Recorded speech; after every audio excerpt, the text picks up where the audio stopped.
In this video, I'm going to show you how to replace the center console lid on this Chevy Silverado. Let's get started.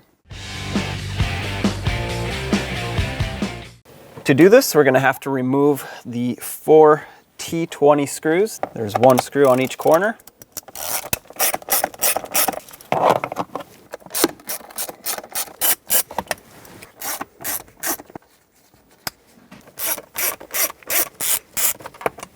Okay, that was the last one. At this point, you should be able to separate these two.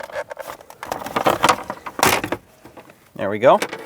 At the bottom, there are 4 Phillips head screws. Let's remove all 4 so we can get this off.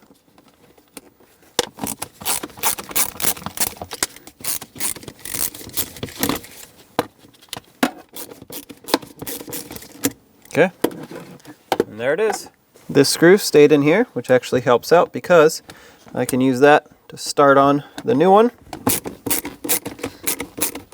Just gonna snug it up all the way and just put in the other 3 now. When you tighten them, don't go too tight. They are threading into plastic and you don't want to strip it out.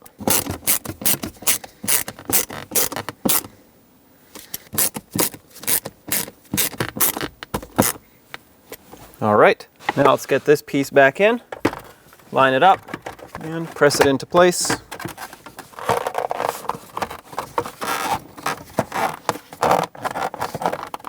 I'm gonna get the top 2 screws started. Snug them up.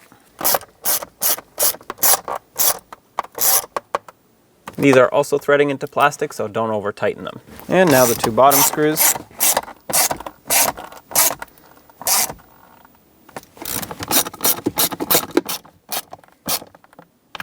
All right, now close it.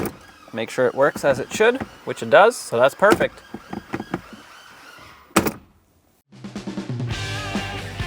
When only the best will do, demand TRQ.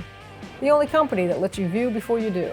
TRQ is committed to offering the highest quality aftermarket auto parts that are engineered for peace of mind. Thanks for using and viewing with TRQ.